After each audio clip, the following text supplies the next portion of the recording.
I'm Scott. I'm Bill. And we're the Trade Guys.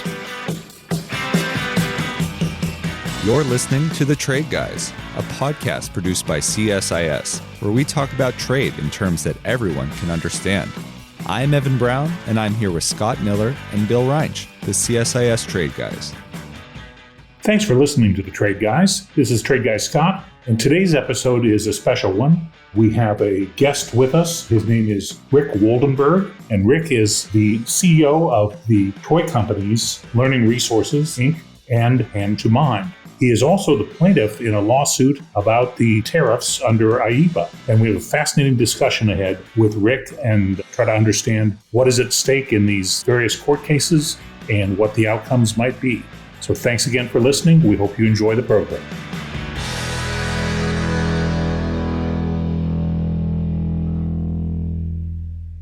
Hello, listeners. This is Trade Guy Bill here with Scott, and also with a special guest that I'll mention in a minute.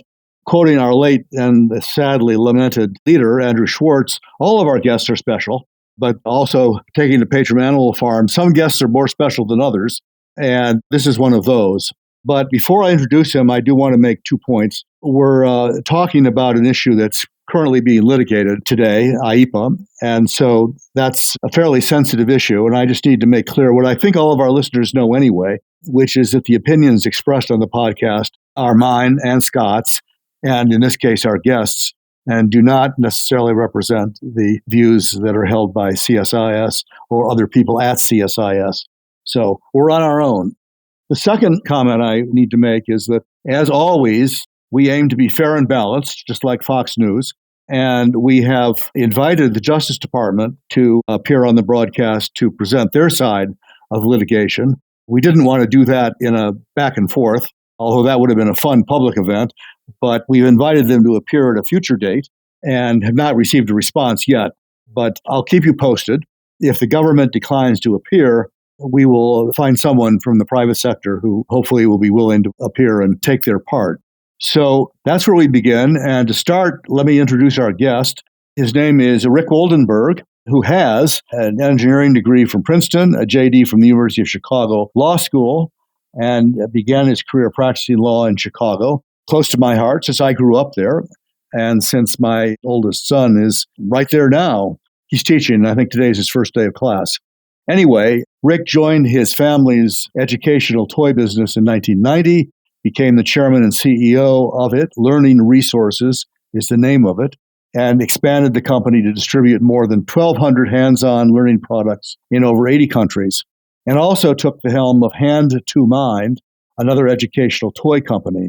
And then he's become prominent this year on multiple podcasts and press statements, and I don't know if you're on TikTok, Rick, but various other media, because he's one of the plaintiffs in multiple lawsuits that are now pending against the government on the president's use of the International Emergency Economic Powers Act to impose tariffs on just about everybody. He's the author of one of the lawsuits. Well, he's the plaintiff, I should say. Maybe he wrote it himself, but he's the plaintiff in one of the major lawsuits that's challenging this.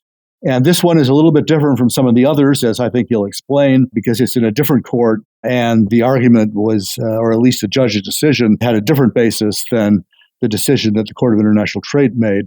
And all of that is what we're going to talk about, and we're also going to talk about what it all means. So with that, let me turn it over to Rick to lead off by just telling us what's going on, what was the basis of your lawsuit, what happened, and where does it stand right now? Well, thanks for having me, Bill and Scott. I appreciate the opportunity. We filed a suit on April 22nd against the Trump administration over tariffs that were declared under IEEPA. That would be universal tariffs, reciprocal tariffs, Canadian and Mexican tariffs, fentanyl tariffs. Our position has been that the tariffs are unauthorized by law because the president does not have the power to issue these taxes, to impose these taxes, and as a consequence, they were illegal when imposed. The lawsuit that we filed was in the D.C. District Court. There have been now a total of 9 lawsuits filed on this subject. Our lawsuit is the only lawsuit, to my knowledge, that was filed by a company or an individual as opposed to being funded by outside sources or being a form of government. So we're kind of unique in that regard. Several of the cases were filed in district courts. About half the cases were filed in the Court of International Trade, which is a court of exclusive jurisdiction. Ours is the only case that survived a motion to transfer. So all the other cases, except for one that was very recently filed, were either filed in or transferred over to the other court. On May 28th, there was a decision in the Court of International Trade on two of the cases. That decision was in favor of the plaintiffs against the Trump administration, and that case is now in the federal circuit awaiting a decision because that case had its hearing on July 31st. Our case has moved up to the D.C. Circuit, and we have a hearing scheduled on September 30th. In fact, because, of course, this is an actual emergency at $50 billion of taxes a month, we're in a hot hurry to get this resolved. We took advantage of our statutory right to file a petition for cert before judgment in the Supreme Court. That petition for cert, which is a request by us for the Supreme Court to take our case and hear it, is still pending. And it seems to us likely or advantageous for the court to consider our case along with the other case when it's resolved. So we expect the Federal Circuit to render its decision soon. Could be any day, could be today. And when that happens, whoever lost will take it to the Supreme Court right away. And at that point, we think that the court will look at both of the cases together because there's a split in the circuit. Rick, we're delighted you're here. Thanks so much for joining it. This is the court of public opinion and not a court of law. And as one of the parties in the court of public opinion, you're always entitled to present your situation in the most favorable light. But I think our listeners, who are quite practical for the most part, would like to hear about your business. You mentioned that you're in 80 countries. You have 1,200 different products that you distribute.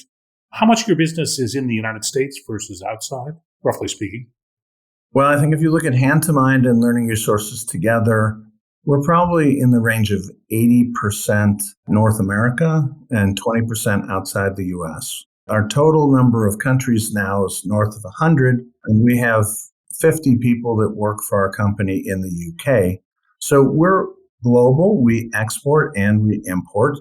We design our products in the United States and we manufacture them generally outside the US. We have US sourced product and we do assembly of kits here.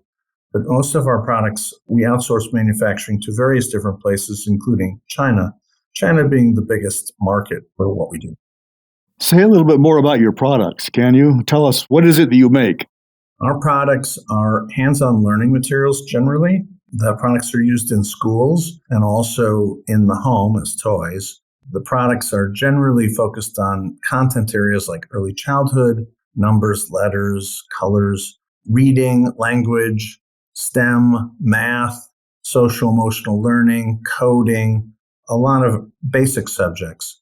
The origins of what we do traces back to hand2mind being formed in the mid-'60s by my father to sell to Montessori schools. We don't really do that anymore, but the hands-on learning ethic of Maria Montessori schools lives on in our company, and we originate 200 to 250 new products a year, all based on the concept of how kids learn through experience. We take ideas and we make them physical.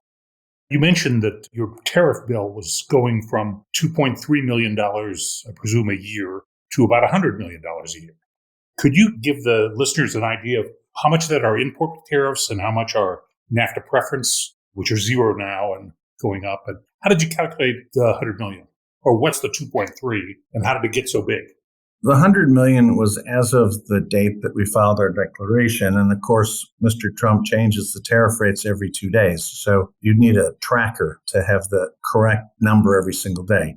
But that number basically reflected 95% plus of our tariffs coming from China, even though we didn't make 95% of our products there. And the previous rate of taxes that we paid was under 2%. And it went to 145. So no real surprise if the vast majority of what you're bringing in is coming from China that your tariff bill would go hyperbolic. The tariff bill today would be less because it's not expected, but who knows, that we'll pay 145%. part of the fun of this project is you really don't know what's coming. There's no notice, there's no promise, there's nothing that's reliable. So I have absolutely no idea what we're exposed to. But right now, you're paying the tariffs because all these decisions have been stayed temporarily while the court makes a decision. We've been waiting for some foreign country to pay them for us, but maybe they lost our address. They don't give us any money. We have to pay the bills if we want our inventory. I swear I thought it was another country, but they just haven't paid them. Well, that suggests maybe the president was wrong when he said the foreigners are going to pay. Have you noticed, or do you think the full amount of the tariff is being passed on to you, or are your sellers, the people who are making your stuff, eating part of it themselves? Well, the reality is that our factories run on thin margins. So there's a limit to what we could even theoretically get from them. I think that we've had concessions of, on average, 1% to 5%. And so it modestly helps. That number is being paid for by factories who are trying to survive. I point out to you that these factories that are trying to survive are our friends. They are family businesses run by earnest entrepreneurial people running an honest business. They're victims of this scheme, and there's no pleasure in knocking their price down because every penny that comes out of their price is painful for them. But there's a limit to what you can expect, and we don't think there's much there for them. And we're not aware of any government subsidies. So these numbers are coming out of their pocket, just like tariffs are coming out of ours. But our factories are very earnest and trying to help us. And so they are doing what they can, and we appreciate it. Well, as Bill would sure second, every time you get into a trade policy controversy, you wind up with a separation of powers debate underneath it somewhere. And that seems to be the essence of your arguments. Is that what's being borne out in the arguments before the court? How do you sense that the judges are responding to this? Well, the judges are going to decide for themselves, so I can't speak for them. I will say that there's a couple ways to come at this. In the federal circuit, there's a precedent dating back to 1975, a case called Yoshida. And in what I would describe as magical thinking, the court in 1975 saw within the word regulate some undefined power to impose tariffs. It clearly was not unlimited, but it was not described. And in my opinion, it was imaginary. So in the federal circuit, they have to get around that case. In the district court and in the DC circuit, that case is not binding precedent. And essentially our argument is, where does it say tariff? There is no word tariff. There's no word tax. There's no reference to revenue raising. It is nowhere to be found in the legislative history. All of the indicia of a tax-oriented delegation, which would be highly cabined, to use a legal term, limited, all the things, limitations are missing. So, where does it say that there is a power to tariff? I think that courts today look in strict construction, and Americans who are held accountable for knowing the law, ignorance of the law is no excuse, should be entitled to read a written law and know what it says. So hidden meanings are a problem. Now, from a separation of power standpoint, this goes back to taxation without representation. The Constitution vests the power to impose a tax and collect a tax in Congress. That power cannot be transferred. That is illegal. So all they can do is essentially take on the executive branch as an assistant. The way I kind of describe this is, I have grandchildren that are young. I'm sometimes given the opportunity to babysit for them, but the babysitting comes with babysitting instructions. I can't do whatever I want. I have to follow the instructions. So if Congress wants the assistance of the executive branch to handle the task of imposing various taxes, it has to come essentially with limiting instructions, which are nowhere to be found. So it is illegal to transfer vested responsibilities such as the power to tax or the power to legislate or the power to adjudicate, which is the power of the third branch of government. They can't be transferred. It is illegal, unconstitutional. Well, I think the specific power that we're talking about here is to regulate foreign commerce. So word regulation comes into Article 1, Section 8. That's the power that Congress Congress has the power to regulate commerce, but the word regulate has a common meaning. And I think the most succinct common meaning found in the dictionary is basically control. So I don't think that most people believe, based on their common usage of the word regulate, that regulate includes the power to tax. And under constitutional law, and there's a lot of law on this, the power to regulate and the power to tax are two different things. The only way they can be combined is if you have both powers. But if you don't have both powers, you can't do both things. Sure. This is an interesting argument, and at least I find it so. And what you have is a statute that gives very broad powers to the president. There's lots that Congress has not acted to stop over nearly 50 years that IEEPA has been in force. How does your argument hold up that way? And what do you think of the range of interpretations and really the lack of any pushback by the Congress over the years? Yeah, it's foreign policy powers, so it's something that both the judicial and legislative branch are loath to interfere with any administration's foreign policy.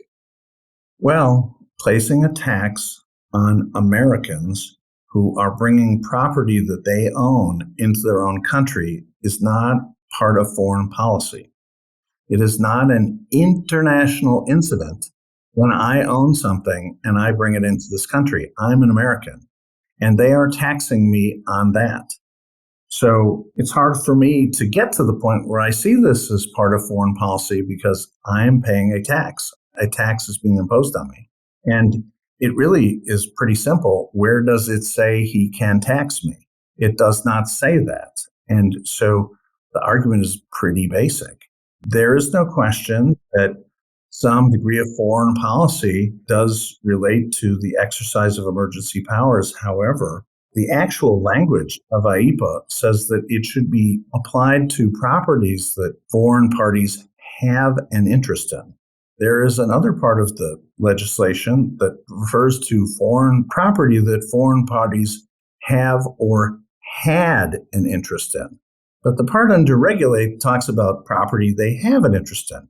So what they were talking about is you can freeze assets, you can prevent foreigners from sending stuff in that they own, you can take things from them, you can seize, freeze, embargo.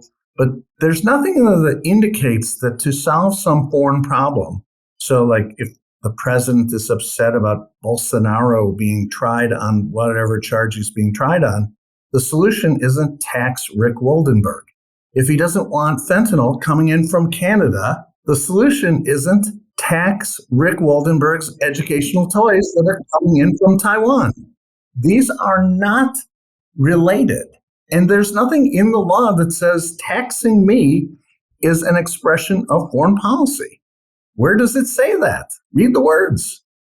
Let's dip into a couple of the arguments here. It seems to me that one, this is all going to turn on in the end, is not going to be the question of whether IEEPA authorizes a tariff. It's going to be the question you were discussing with Scott, and that is whether the Congress can constitutionally delegate this power to the executive without constraint, without guardrails, and without direction. That's what the CIT dealt with. The CIT, Court of International Trade decision, I think, didn't really address the tariff, whether IEEPA contemplates tariffs or not. In your case, the judge addressed it directly, agreed with you, and said that it does not. And for that reason, didn't refer your case to the CIT on the grounds that if IEEPA doesn't contemplate tariffs, then in his view, the CIT has no jurisdiction. Am I interpreting that correctly so far? Yes. Well, the jurisdictional statute says that the CIT has exclusive jurisdiction over matters that arise out of laws that provide for tariffs. So if they conclude that IEEPA is where the matter arises out of, and then IEEPA does not provide for tariffs, the CIT has no jurisdiction. Also, if it doesn't provide for tariffs, then it doesn't provide for tariffs, the end. The reason that you see all of these more detailed constitutional arguments in the CIT case is that the CIT case is dealing with binding precedent in the Federal Circuit that said that in the predecessor law to IEEPA, which was the subject of the 1975 case, a law called Trading with the Enemies Act, TWIA, had the same words in it, regulate importation. They saw an imaginary right to tax. And that's binding precedent. And so to defeat that, they have to go through a sort of, if you'll pardon the expression, a dog's breakfast of constitutional arguments as to how this could not be right. Frankly, there's some common sense here. So, like, the scheme of using these emergency powers acts to impose a tax on me can't be right. And so what you're seeing is lawyers in these two different settings proving it can't be right. And like, we all know it can't be right. It's never been done before. It makes no sense. It's not how laws are done. Our case has citations from James Madison talking about the intentionality of how our U.S. government, which he invented this form of government, where taxing was supposed to be done. That was the issue of the day. Remember, they throw the tea in the harbor, very famous thing. And so they wanted to make sure that the part of the government closest to the voters, the House, is where bills would start. And they had to be done publicly. And then as they passed through their process of deliberation, eventually they had to vote in the sunshine. Really, the thing that's so frustrating about the situation is Mr. Trump and his administration have an easy solution. And I would have nothing to say about it. Pass a bill, man. Write a bill, have some hearings, take some comments, and then everybody stand in a public place in full view of America and vote in the sunshine. You want to tax me $50 billion a month? Go right ahead. Just put your name on it. And then we, the voters, get to decide if we want you to be our government. They don't want to do that. They want to slip it in without any voter having a say. And this is all about taxation without representation. Do it the way the Constitution says. Vote. Well, one of the things trade people take pride in is finding workarounds to situations that they can't or won't do certain ways. I would note there are a couple in current law that would essentially duplicate what the administration is doing now through IEEPA. For instance, the 1974 Trade Act, there's Section 122, which authorizes a 15% tariff for 150 days on all goods imported to the U.S. because of balance of payments problems. Our listeners may recall that under the Trading with the Enemy Act, President Nixon in 1971 did apply tariffs because the U.S. was in a balance of payment problem. So there's an immediate historical note in the 74 Trade Act that became part of the statute that allows precisely that. And part of the argument that the Trump administration makes is 50 years of current account deficits is a problem of balance of payments. So there's that one. Also, in the Mother of All Protectionism Act, which is Smoot-Hawley, or the Tariff Act of 1930, there's Section 338. And that where any country who discriminates against U.S. commerce can be subject to a 50 to 80% tariff. So those are in law. They're not being used by the administration. But if they lost a case, they might resort to that pretty quickly. Well, I think that Section 122, which relates to the Yoshida case from 1975, was in response to the lower court in 1974 holding against Nixon. And then Nixon asked Congress to put in the Trade Act of 1974 a right to do what he did in 1971. That's a very limited ability. Certainly, Mr. Trump could try to do that. He's already imposed these tariffs on us, so I don't know how far he'd get. But it can only last for 5 months, and it can only be 15%. And that's kind of it. In terms of Smoot-Hawley, I'm not going to hold myself out as a legal expert here, but it is my belief that the Smoot-Hawley provision relates to prejudicial tariff rates. So if, for example, I make a ruler in the United States and somebody makes a ruler in China, if unnamed country charges a 10% tariff on China and a 50% tariff on the U.S. can retaliate on that as being discriminatory. But I really have not immersed myself ins and outs of Section 338. There's no question that the Trump administration has been talking about it, and there's certain other people who've been talking about it, but how far they can get with it and whether they can replicate what they have is to be determined. We've looked into 338, which hasn't been employed, so there's not an extensive litigation. Ever. Yeah, there's no litigation history. I would interpret it for the most part the same way that you did, in the sense that it really seems to be aimed at actions that specifically discriminate against the United States. So, as you said, if there's a differential tariff, ours is higher and everybody else's is lower, that is actionable under 338. A general trade barrier, they don't let anybody's chickens in, or one based on phytosanitary standards that applies to everybody, I think is not within the scope of 338. It also seems to me in that case that in order to act, the president has to demonstrate and explain in each situation what the discriminatory action is that he's imposing the tariff to address. In other words, he has to go one by one. He just can't do the things across the board. There's cryptic language in Section 338, cryptic at least to me, on the role of the International Trade Commission. I wouldn't, but one could interpret it to say that the president can't act unless the ITC tells him that there's discrimination going on. I don't think that's right. I think the ITC's role is more advisory, but it is in there. What is clear, though, is that they're actively looking at Plan B. Plan B does give them the power to do some things. They will not be able to replicate what they did.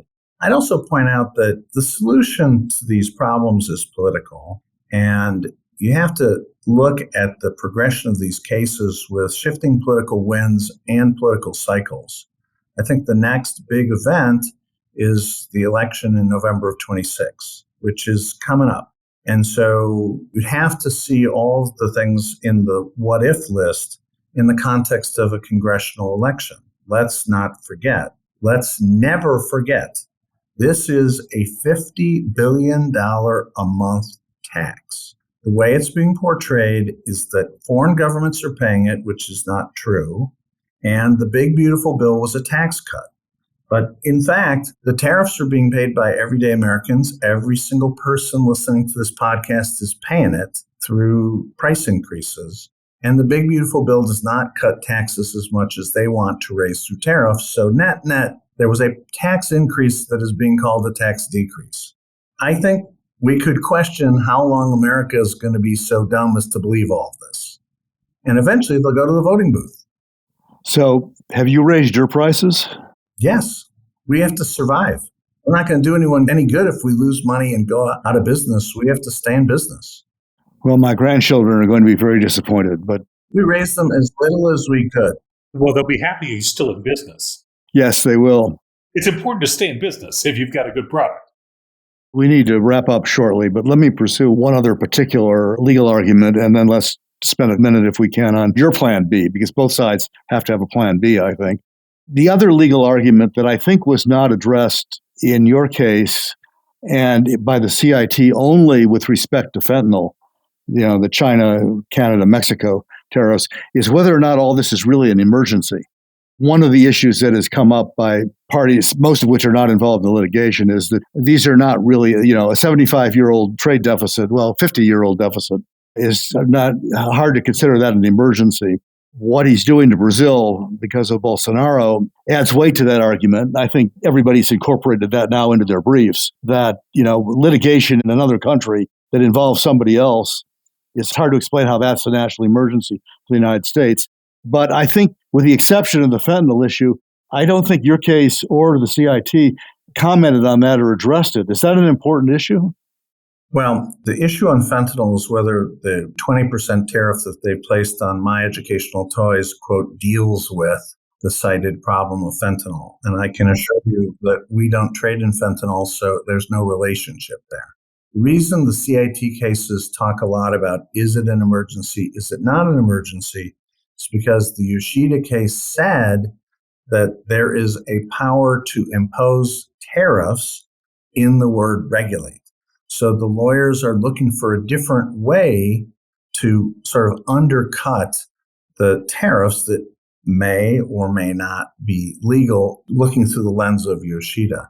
The reason that it isn't important in our case is we are not burdened with the imaginary presence of the power to tariff. That is only binding in that one circuit. So when this case goes to the Supreme Court, unless Yoshida is overturned by the Fed Circuit, and I don't know what they're going to do, there would be a significant split between the two circuits in how they read the law.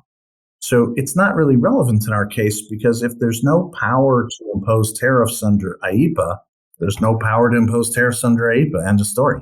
Doesn't matter if it's an emergency or not. Where does it say tariff? It's a pretty simple argument.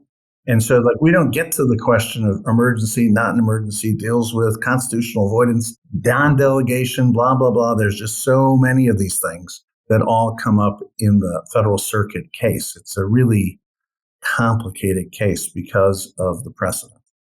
So your hearing, you said, on the appeal is September 30th? That's our hearing date. So probably, who knows, but probably the appellate decision in the other case may have come out by then. God willing. So what's your sense of total time? I mean, this gets to the Supremes in September, October, later, and the decision is maybe when? This is hot stove league stuff. And so I'm happy to comment on it, but I just want to make sure everyone knows I have no idea. There's no one walking the earth that knows the answer to this. Neither do we. Speculate away. It is anticipated that the Fed Circuit, who has given an expedited briefing schedule and knows this is an emergency, will work to render its opinions quickly. So quickly means it could come out any time. The speculation is they will render a decision in the month of August at some point. They heard the case en banc, so there probably will be several opinions written that can take longer. Anyhow, as soon as it comes out, hopefully in the month of August, the expectation is whoever loses will immediately take it to the Supreme Court with an urgent petition for cert.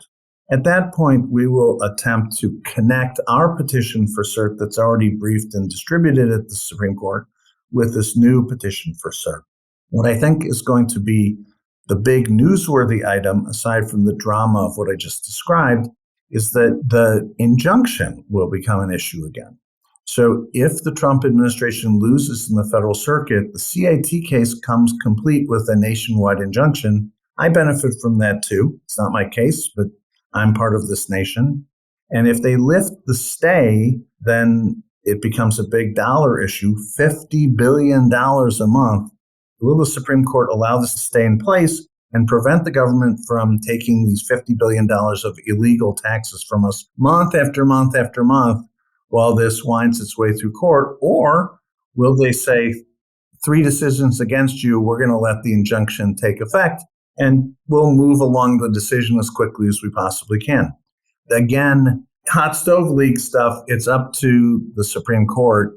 I just think that will be very newsworthy when it happens. Well, one of the briefs that the administration just filed in one of the cases, I don't know which one, said that the reason to find in its favor is the economic turmoil that would result if they lose, and they'd have to give all the money back. Are you persuaded by that? Well, that's the easiest question we've asked for the entire time. I guess I would say this. I'm not aware of a principle in American law that if you steal enough money, it becomes legal. So if you steal a small amount of money, it's legal. And if you steal it on a grand scale, it's legal. I don't think they're going to side with the government because it would cause them inconvenience to return money to ours that they had no legal basis for taking. We can't get our products into this country unless we pay them the money. We have no choice. They didn't have a right to take it from us. So when, if, and as the Supreme Court chooses to agree with our point of view, in my opinion, the government has to give it back to us with interest. And we'll be standing by the mailbox waiting for the check. You make a very good point that if it's an emergency for the United States government, it's an emergency for you as a plaintiff. So getting this heard and decided is key. And hundreds of thousands of similarly situated businesses, it's a blow to my ego, but we are hardly the largest company, nor are we hardly the one paying the biggest bill. So they've got a plan B. Do you have a plan B? What happens if you lose? If we lose, we keep paying these darn things and we raise our prices until we get to a point of viability. It's a very unpleasant prospect. But the reality is, I'm grumbling about a tax. This is a tax being imposed by the U.S. government on a for-profit venture. It's ankle weights. It's going to hurt our company. We'll be smaller. We'll be less profitable. Our products will be more expensive. I'm describing the impact of an unfair tax imposed on us. This isn't a political case. We're not for Mr. Trump. We're not against him. I have no advice for him. I'm complaining about a tax that's illegal and the impact of a massive tax on our company. It's not that complicated. The problems that I have are the problems of someone who's getting hit with an asphyxiating tax. It's that simple. Well, I think when the courts get to it, it's going to be more complicated because I think they're going to look at it not from an economic perspective, but from a separation of powers perspective, going back to where Scott began. And the issue that's going to move the Supreme Court one way or the other, and there are arguments on your side. It does not mean that you're disadvantaged, but I think the argument that will be the core of the court's opinion is the limits on Congress's power to delegate its Article 1 powers and whether it can do that. This is a major questions doctrine, but also the non-delegation doctrine. And I have a feeling that the court is going to focus in on that. And I have to say, from having observed the court for a long time, my observation has been that none of them are economists. And if the decision is made on economics, it's going to be completely unpredictable and it's not going to fall along ideological lines. It may not fall along ideological lines anyway, since when you start talking about separation of powers and congressional authority, if you're a strict constructionist, as many on the court are, they ought to be coming out on your side. That's correct. I also think that you got to remember that they're jurists. They're very committed public servants. They are jurists, and I take seriously them as lawyers. In this case, I believe, my personal opinion is the president is legislating. He does not have the right to set tax rates. And so I believe that the Supreme Court is hostile to one branch of government stealing the vested responsibilities of another branch of government. And that's where I think from a separations of power standpoint, this becomes a very, very important case. And it's a very forward-looking case, a case that points towards the future. The executive branch can't do this. The president is not permitted constitutionally to legislate. And Congress is not permitted constitutionally to let him legislate. And so that, I think, is the big constitutional issue. It will be interesting, of course, to find out the perspective of the court if the court elects to docket our case. I think it's fascinating. But it relates to our history. It relates to the form of government invented by the founding fathers. And these issues touch every single person in this country. People should be very uptight about this. There was one jurist who called this the most important case raised in the United States on separation of powers since the 1950s. That's crazy.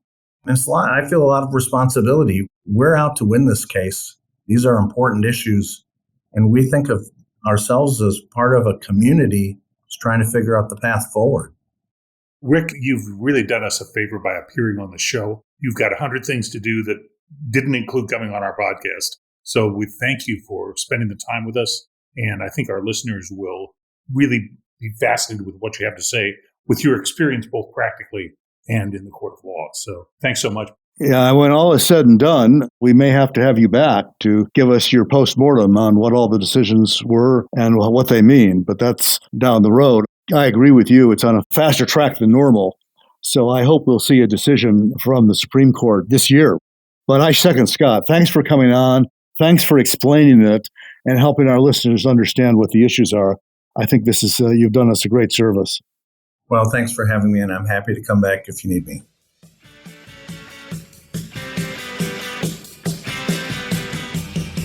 You've been listening to The Trade Guys, a CSIS podcast.